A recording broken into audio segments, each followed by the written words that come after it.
Bismillahirrahmanirrahim. Assalamualaikum warahmatullahi wabarakatuh. Selamat siang teman-teman semua. Alhamdulillahirobbilalamin. Wassalatu wassalamu ala asrofil anbiya'i wal mursalin wa ala alihi wa sahbihi ajmain. Amma ba'du.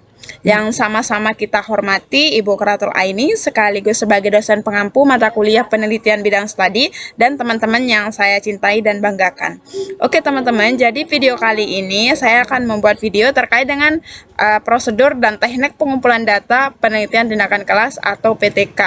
Nah, sebelum itu izinkan saya memperkenalkan diri terlebih dahulu dengan saya sendiri sebagai moderator sekaligus pemateri, yaitu Paula Anis Hatami dan rekan saya yang kebetulan sedang sakit yaitu Muhammad Rozikin.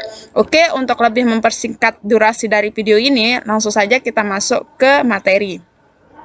Nah, jadi teman-teman, sebelum kita masuk ke prosedur ataupun teknik dari penelitian tindakan kelas, terlebih dahulu kita perlu tahu apa itu penelitian tindakan kelas atau PTK. Jadi, penelitian tindakan kelas itu berasal dari 3 kata. Yang pertama itu ada penelitian, yang kedua itu ada tindakan, dan yang terakhir itu ada kelas. Yang pertama, penelitian. Penelitian itu identik artinya dengan penyelidikan atau pencermatan. Yang kedua itu ada tindakan. Tindakan itu artinya pemberian perlakuan. Yang ketiga ada kelas. Kelas itu di kelas itu berisi sekelompok peserta didik atau siswa yang sedang mempelajari hal yang sama pada waktu yang bersamaan atau yang melakukan kegiatan proses belajar mengajar. Nah, itu terkait dengan penelitian tindakan kelas, teman-teman. Jadi, setelah kita mengetahui arti dari kata penelitian, tindakan, dan kelas, selanjutnya apa sih penelitian tindakan kelas? Jadi, penelitian tindakan kelas atau PTK merupakan penelitian yang dilakukan guna untuk memecahkan permasalahan-permasalahan atau problem yang terjadi dalam kegiatan pembelajaran atau dalam kegiatan proses belajar mengajar yang berlangsung di dalam kelas. Jadi, itu terkait dengan penelitian tindakan kelas. Oke, kenapa sih guru itu harus melakukan PTK gitu atau penelitian tindakan kelas? Jadi ada beberapa alasan yang melandaskan guru harus melakukan PTK. Yang pertama itu pembelajaran yang telah dilaksanakan belum memuaskan. Jadi jika pembelajaran yang telah dilaksanakan itu belum memuaskan, jadi guru itu bisa tahu gitu dengan melakukan penelitian tindakan kelas. Yang kedua yaitu mutu pembelajaran itu harus senantiasa ditingkatkan. Yang ketiga, penelitian tindakan kelas itu merupakan bagian dari profesionalisme guru atau sebagai bentuk dari profesionalisme mereka sebagai guru. Yang terakhir itu PTK itu merupakan jam terbangnya guru. Jadi itulah alasan mengapa guru itu harus melakukan penelitian tindakan kelas. Selanjutnya beberapa prosedur penelitian tindakan kelas. Yang pertama itu mengidentifikasi masalah pembelajaran. Jadi lah masalah pembelajaran itu seperti apa. Jadi apa sih permasalahannya, dan itu perlu diidentifikasi oleh guru. Yang kedua yaitu menganalisis dan merumuskan masalah pembelajaran. Jadi setelah diidentifikasi nih permasalahannya, selanjutnya guru itu menganalisis serta merumuskan apa saja permasalahan-permasalahan yang tadi. Yang ketiga yaitu merencanakan tindakan berdasarkan rumusan masalah. Jadi setelah diketahui atau dirumuskan rumusan masalahnya, selanjutnya guru itu harus merencanakan tindakan berdasarkan rumusan masalah. Yang keempat itu melaksanakan tindakan observasi dan asesmen. Yang kelima itu menganalisis data hasil observasi dan asesmen serta interpretasi. Dan yang terakhir itu melakukan refleksi dan merencanakan tindak lanjut terkait dengan permasalahan yang terjadi sebelumnya. Nah, itu terkait dengan prosedur penelitian tindakan kelas. Selanjutnya siklus PTK. Nah, jadi teman-teman di sini saya memiliki sebuah quote, jadi respect your teacher and classmate. Jadi hormatilah gurumu dan teman-temanmu. Nah, jadi bagaimana sih siklus penelitian tindakan kelas? Itu siklus penelitian tindakan kelas itu dibagi menjadi 3 siklus. Siklus pertama itu ada di sini sudah jelas ya, teman-teman. Nah, di sini ada perencanaan, terus pelaksanaan. Setelah pelaksanaan, selanjutnya dilakukan pengamatan. Dan setelah pengamatan itu ada refleksi. Nah, sama juga seperti siklus kedua dan siklus ketiga. Jadi begitulah berlangsungnya penelitian tindakan kelas. Selanjutnya kita masuk ke prosedur-prosedurnya. Yang pertama itu ada planning. Nah, planning di sini terkait dengan perencanaannya, teman-teman. Jadi di sini peneliti itu akan merancang tindakan-tindakan yang harus dilakukan oleh guru dan tindakan yang harus dilakukan oleh siswa untuk beberapa pertemuan yang dirancang gitu. Yang kedua, peneliti juga menyusun pedoman atau instrumen pemantauan terhadap tindakan yang dilakukan oleh guru dan siswa. Jadi anggaplah di sini pada tahap planning ini atau perencanaan ini dia sifatnya masih merancang apa saja tindakan-tindakan yang harus dilakukan oleh guru maupun siswa. Yang kedua yaitu pelaksanaan tindakan. Nah, jadi tadi kan sudah planning nih teman-teman, selanjutnya pelaksanaan tindakannya. Jadi yang pertama, guru itu melaksanakan tindakan sesuai dengan rancangan yang telah ditetapkan pada prosedur yang pertama atau di planning tadi. Yang kedua, sementara itu pemantau melakukan proses pemantauan terhadap proses pembelajaran, baik mengobservasi, menilai, menginterpretasi sesuai dengan pedoman yang ada. Selanjutnya yaitu observasi dan evaluasi. Jadi di sini observasi dan evaluasi di sini pemantau mengobservasi proses pembelajaran tindakan guru dan siswa serta lingkungan siswa guru. Selanjutnya lingkungan kelas maksud saya. Selanjutnya guru juga memantau siswa.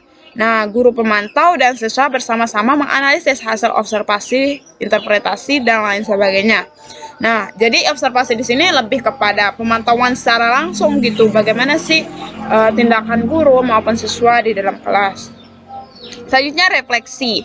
Nah, jadi refleksi di sini di mana pemantau, guru, dan siswa itu berdiskusi melakukan evaluasi hasil pemantauan atas keberhasilan tindakan dan mengidentifikasi kekurangan tindakan.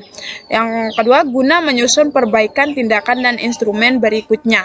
Jadi refleksi di sini lebih kepada evaluasi gitu. Jadi hal-hal yang sudah dijalankan sebelumnya atau yang sudah diamati baik daripada tahap planning, pada tahap pelaksanaan tindakan, tahap observasi. Nah, disinilah puncaknya, yaitu dilakukan evaluasi atau refleksi hasil dari pengamatan-pengamatan sebelumnya, sehingga diketahui apa saja permasalahan-permasalahan atau problem-problem yang terjadi dalam proses kegiatan belajar mengajar, sehingga diketahui bagaimana cara atau solusi untuk mengatasi hal tersebut.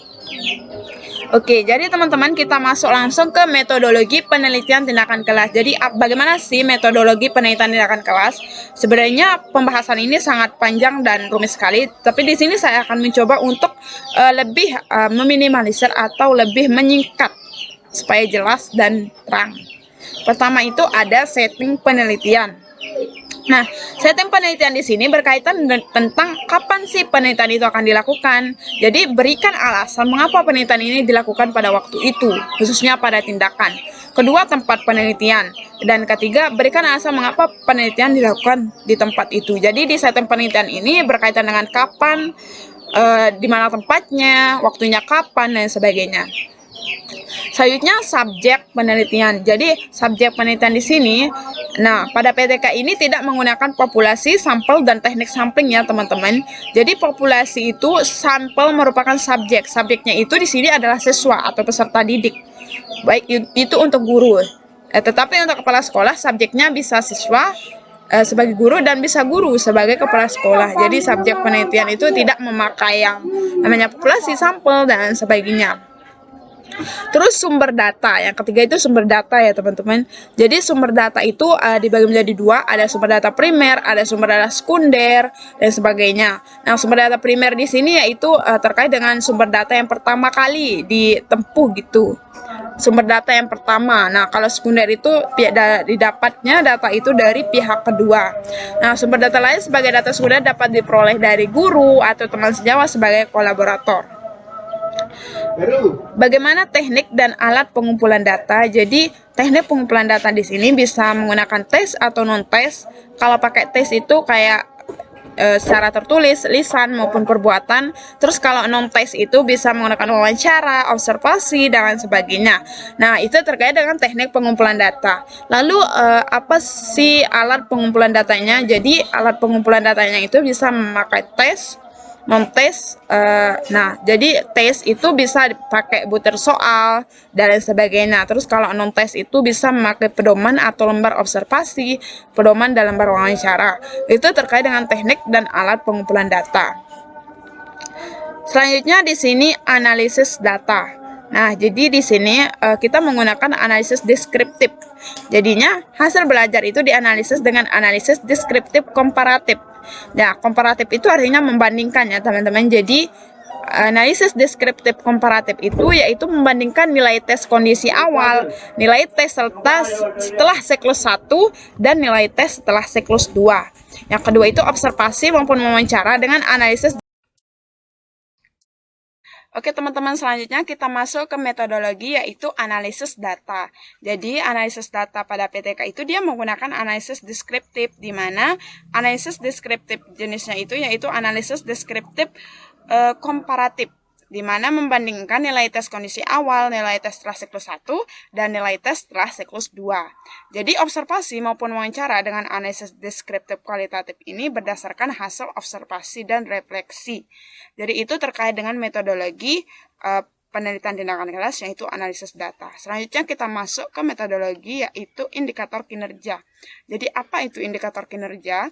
Jadi indikator kinerja itu adalah sebuah kriteria yang digunakan untuk melihat tingkat keberhasilan dari kegiatan PTK, serta mampu untuk meningkatkan atau memperbaiki mutu pembelajaran di dalam kelas.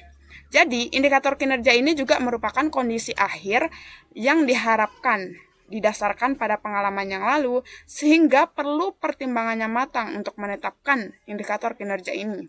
Sebaiknya jangan terlalu rendah dan jangan juga terlalu tinggi. Misalnya nih, biasanya kan nilai rata-rata ulangan harian itu 5,2.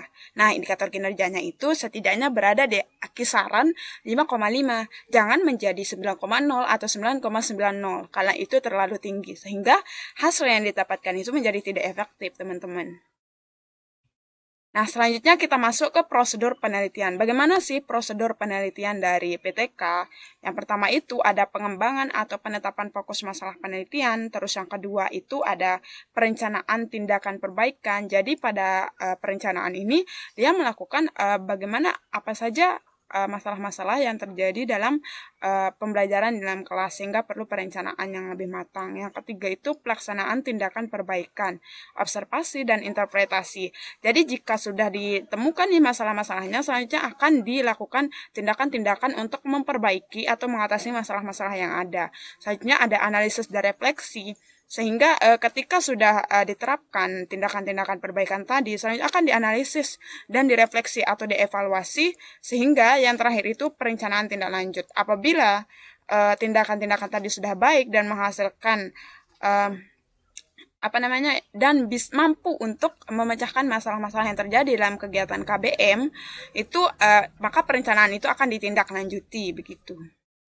Oke teman-teman, itu tadi terkait dengan penelitian tindakan kelas. Nah, jadi kesimpulannya di sini penelitian tindakan kelas itu adalah sebuah penelitian yang dilakukan baik oleh guru ataupun peneliti ataupun pihak kedua dan ketiga yang bertujuan untuk menemukan permasalahan-permasalahan atau problem-problem yang terjadi di dalam kelas, sehingga nanti akan ditemukan solusi-solusi untuk mengatasi problem-problem tersebut. Nah, sehingga dapat diharapkan untuk memperbaiki mutu dalam kegiatan atau proses belajar mengajar di dalam kelas. Oke teman-teman, itu saja yang bisa saya sampaikan pada video pembelajaran atau video presentasi kali ini. Apabila terkait dengan diskusi atau pertanyaan-pertanyaan yang teman-teman mungkin kurang jelas atau kurang memahami, bisa melalui chat group, bisa melalui grup penelitian bidang studi. Terima kasih sudah menonton. Semoga video ini dapat membantu memperluas wawasan teman-teman terkait dengan penelitian tindakan kelas. Oke teman-teman, jangan lihat siapa yang menyampaikannya, tapi lihatlah dan dengarkanlah apa yang disampaikan olehnya. Oke, sekian dari saya. Terima kasih, dan terima kasih juga saya ucapkan kepada Ibu Kurator Aini yang sudah membimbing dan sudah memberikan tugas yang dapat menambah skill public speaking kita pada video ini. Sekian dan terima kasih. Wabillahi taufiq wal hidayah. Wassalamualaikum warahmatullahi wabarakatuh. Bye bye.